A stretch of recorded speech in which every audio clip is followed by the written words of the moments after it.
और मैं मानस भवन में खड़ा हूं, मैं फिर वहीं पर आता हूं, रामचरितमानस पढ़िए अपनी दादी के पास बैठ के, अपने दादा के पास बैठ के। राम का धैर्य देखिए, राम का धैर्य विष्णु का धैर्य नहीं है। मुझे क्षमा करें, भगवान है विष्णु, लेकिन वो तटस्थ धैर्य है। आराम से लेटे हुए हैं क्षीर सागर में, शैया बना के प्रेम पूर्वक, माता लक्ष्मी पैर दबा रही है, ऊपर शेषनाग का फन है, देख रहे हैं दुनिया में चल क्या रहा है, मूर्ख कर क्या रहे हैं, ये हो क्या नाटक रहा है। राम का धैर्य तो जीवित रहते हुए उसी व्यवस्था का धैर्य है। राम को प्रोवोक करने की एक हरकत दुनिया नहीं छोड़ी। पुत्र के रूप में सोचिए वो लड़का कैसा होगा, वो व्यक्ति कैसा होगा जिसका राज्याभिषेक होना जा रहा है और एक सेकंड में पता चला कि वन चलो कपड़े उतारो, अब ये वलकल पहनो, पत्नी को लो और निकलो। कितना कठिन समय। लेकिन राम राज्याभिषेक होगा, मैं राजा बनूंगा, इस पर प्रसन्न नहीं है, और मुझे वनवास मिल गया, इस पर दुखी नहीं है। यही राम होना, यही राम होना है। लोग समझते हैं जंगल में पोस्टिंग, लोग समझते हैं कोने में पोस्टिंग, लोग समझते हैं वहां काम करना है तो कैसे काम होगा, मेरे लिए तो पनिशमेंट हो गया। यही अवसर है जो आपको ईश्वर दे रहा है। दशरथ के पुत्र राम जब तक अयोध्या में रहे युवराज राम कहलाए, श्री राम कहलाए, और जब जंगल जाकर लौटे तो मर्यादा पुरुषोत्तम भगवान राम कहलाए। इस पूरी यात्रा ने उन्हें भगवान बनाया, इस धैर्य ने उन्हें भगवान बनाया, और अद्भुत धैर्य है उनके पास। उनका अपमान करके कोई चला जाता है, वो धैर्य के साथ मुस्कुराते रहते हैं। उनकी पत्नी का हरण हो जाता है, उसके बाद भी वो धैर्यपूर्वक पूरी व्यवस्था करते हैं। और एक बात सोचना आप सब लोग, राम, मैं अक्सर इस बात पर बहुत अंदर तक थ्रिल रहता हूं। राम अयोध्या से चले, उस समय का सबसे बड़ा खानदान था वो। हिंदुस्तान में जो कुछ भी बड़ा था उन्हीं क्या पैदा हुआ। इक्ष्वाकु, अज, रघु, दिलीप, पुरुरवा, ययाति, नहुष, दशरथ, सब बड़े आदमी उन्हीं क्या। भारत का नाम जिस पर रखा गया वे भी उन्हीं क्या पैदा हुए, भरत, सब उन्हीं क्या पैदा हुए। लेकिन उसके बाद भी जब राम एक वलकल पहनकर चले तो रास्ते भर में राजाओं को भी तो पता चला होगा कि भाई दशरथ का लड़का जा रहा है, वो भी तो मिलने आना चाहते होंगे। राम उनसे सहायता भी ले सकते थे। जिस पंचवटी में मां सीता का हरण हुआ है वो तो उनकी नंदसाल के बिल्कुल बगल में, कौशल प्रदेश में, रायपुर में, वो बिल्कुल बगल में थे। वो अपने नाना से कह सकते थे, अपने मामा से कह सकते थे कि साहब आप जरा मेरी सहायता करो, मेरी पत्नी का अपहरण हो गया, सेना दे दो जरा, मैं चलूंगा। उन्होंने ऐसा नहीं किया। उन्होंने एक भी राजा को अपने साथ नहीं लिया। उन्होंने रास्ते भर आप जैसे और हम जैसे लोगों को साथ लिया। किनको? सामान्य वंचितों को, दलितों को। उन्होंने वनवासियों को साथ लिया, उन्होंने मल्लाहों को साथ लिया, उन्होंने मां शबरी का आशीर्वाद लिया, उन्होंने केवट को साथ लिया, उन्होंने वंचित सुग्रीव को गले लगाया, क्योंकि वो जानते थे कि जिस अनाचार से वो लड़ने के लिए जा रहे हैं वहां धनिकों की और राजाओं की नहीं, सदाचार की आवश्यकता पड़ेगी, वहां आत्मा की दीप्ति की आवश्यकता पड़ेगी। तो राम का यह धैर्य ही उन्हें विजेता बनाता है। भाई रावण को तो बाली हरा चुका था पहले, आपने कहानी सुनी होगी। रावण को तो शहसबाहु भी हरा चुका था। रावण कोई ऐसा अर्जेंटीना नहीं था, ऐसा ब्राजील नहीं था कि हराना मुश्किल था। उसको तो हरा चुके थे दोनों। बाली तो उसको अपने बगल में दबाकर और उसने किले की दीवार का चक्कर लगा दिया था बाली ने। जब हनुमान को बांधा है और हनुमान से रावण ने कहा कि तू मुझे जानता नहीं मैं कौन हूं, तो हनुमान ने क्या कहा? हाँ जानता हूं, वो बाली वाला, मैंने सुना था आपकी लड़ाई बहुत, परिचय है मेरा आपसे। हनुमान ने क्यों कहा? ताकि उसका कॉन्फिडेंस लूज हो। लेकिन भगवान जब बाली और सुग्रीव के जनपद में पहुंचे तो उन्होंने बाली का साथ नहीं दिया, उन्होंने वंचित को चुना।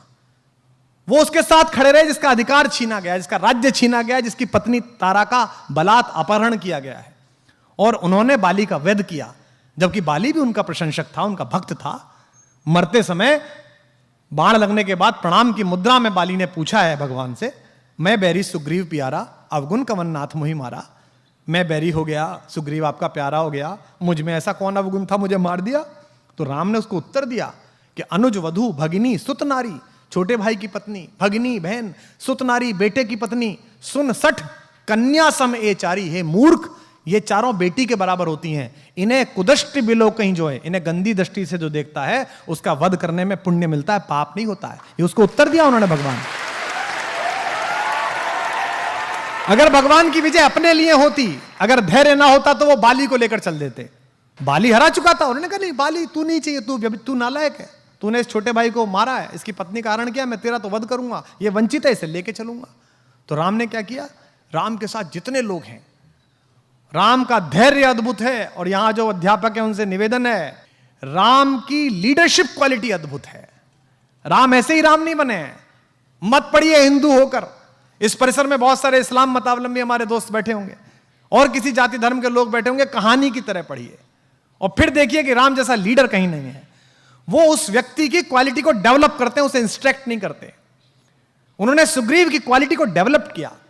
एक ऐसा डिप्रेस आदमी जिसकी पत्नी का हरण हो गया, जिसका राज्य छीन लिया गया, भाई ने लात मार के भगा दिया, उसको उन्होंने कल्टीवेट किया और सुग्रीव महारथी के रूप में बना और उस युद्ध में सुग्रीव की महत्वपूर्ण भूमिका रही। जिस समय हनुमान लंका के लिए रवाना हुए, आप रामचरितमानस पढ़िए, अध्यात्म रामायण पढ़िए, श्रीमद् वाल्मीकि रामायण पढ़िए, कंबन की रामायण पढ़िए, कहीं नहीं लिखा हुआ कि उन्होंने हनुमान से क्या कहा कि तुम क्या करना। आज हम कितने फ्रस्ट्रेटेड हैं। आज हम लीडरशिप डेवलपमेंट की बात करते हैं, हम ड्राइवर को एक जगह भेजते हैं सामान लेने के लिए, 5 बार बताते हैं उसे, क्योंकि हमें उस पर भरोसा नहीं है, हम उसकी लीडरशिप डेवलप नहीं होने देना चाहते। राम लीडरशिप डेवलप करते हैं। राम ने हनुमान को नहीं बताया कि तुम्हें वहां जाके क्या करना है, उन्होंने कहा बस जाकर देख कर आओ कि सीता कैसी है, कहां है, और उन्हें आश्वस्त करके आओ कि मैं आऊंगा। 2 बातें। इसके बाद का जो पूरा घटनाक्रम है, छोटा सा रूप बनाना, अंदर जाना, लंकिनी को मारना, मां सीता को वो मुद्रिका देना, फल खाना, खुद ही गिरफ्तार हो जाना, आग लगा देना।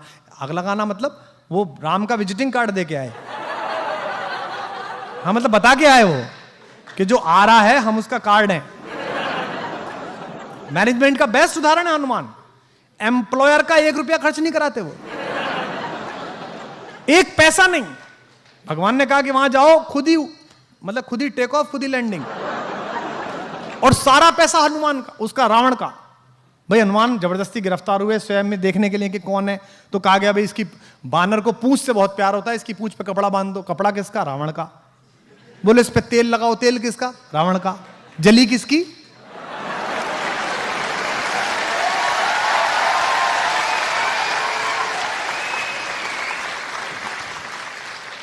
बेस्ट एम्प्लॉय, सर्वश्रेष्ठ व्यक्ति, कोई ना नुकर नहीं।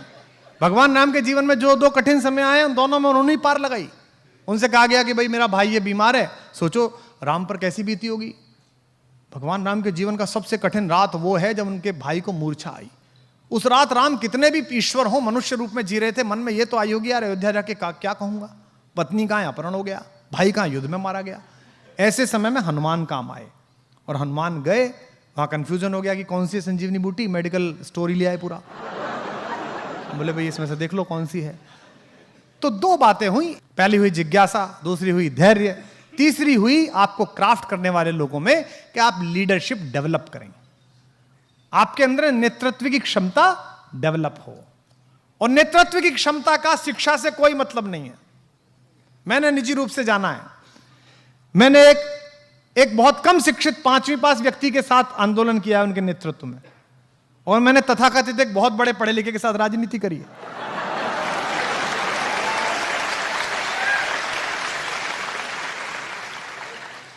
नेतृत्व क्षमता का पढ़ाई लिखाई से कोई मतलब नहीं है।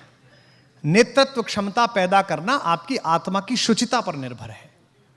आपको जब यह लगता है, राम को भी तो लग सकता होगा कि यार हनुमान में इतना तेज है, कहीं यही ना राजा ना बन जाए, कहीं इसकी आरती ज्यादा ना होने लगे।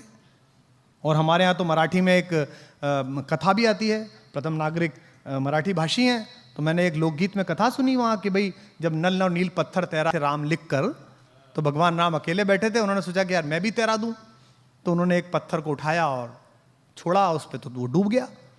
तो उन्हें लगा यार आसपास कोई देख नहीं ले कि हमारे नाम पे काम चल रहा है और हमारा खुद का ही नहीं तैरा। तो उनके मुंह पर एक बड़ी लज्जा की, संकोच की रेखा आई। तो उन्होंने नल नील की तरफ देखा, तो नल ने कहा कि प्रभु आप छोड़ दीजिए, हम बना लेंगे आप। तो उन्होंने कहा चलिए मैं नहीं बनाता, पर तुम्हारा कैसे तैर रहा है, मेरा क्यों नहीं तैर रहा। उन्होंने कहा हमने पत्थर पर राम लिखा, ये अमर नाम है, ये भवसागर को पार करने वाला नाम है। आपने पत्थर को छोड़ दिया, जिस पत्थर को स्वयं राम ने त्याग दिया उसे कौन उबारने वाला है भाई।